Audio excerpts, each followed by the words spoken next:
વડિયા પંથકમાં કુદરતનો પ્રકોપ. ભર ઉનાળે મિની વાવાઝોડા સાથે કમોસમી વરસાદ.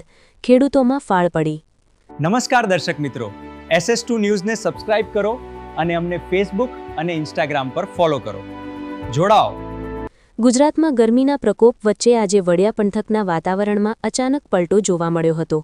બપોર બાદ વાતાવરણમાં આવેલા આ ઓચિંતા બદલાવને કારણે સમગ્ર વિસ્તારમાં મિની વાવાઝોડા જેવો માહોલ સર્જાયો હતો. પવનના સુસવાટા અને વીજળીના કડાકા ભડાકા સાથે વરસેલા કમોસમી વરસાદે જનજીવન અસ્તવ્યસ્ત કરી દીધું છે. બપોર પછી અચાનક ફૂંકાયેલા તેજ પવનને કારણે વડિયાના મુખ્ય બજારો અને રસ્તાઓ પર લાગેલા વેપારીઓના બોર્ડ અને હોર્ડિંગ્સ ઉડીને રસ્તા પર પડ્યા હતા.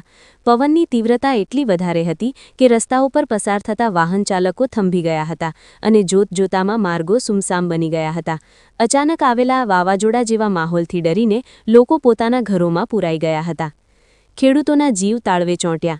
ભર ઉનાળે આવેલા આ માવઠાએ જગતના તાતની ચિંતામાં મસમોટો વધારો કર્યો છે. પવન સાથે વરસેલા વરસાદને કારણે ઊભા પાકને વ્યાપક નુકસાન થવાની ભીતિ સેવાઈ રહી છે.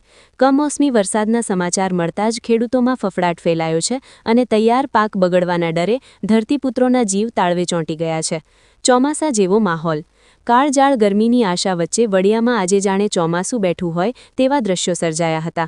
આકાશી વીજળીના ગડગડાટ અને સુસવાટા મારતા પવન સાથેના વરસાદે સ્થાનિક તંત્ર અને નાગરિકોને દોડતા કરી દીધા હતા.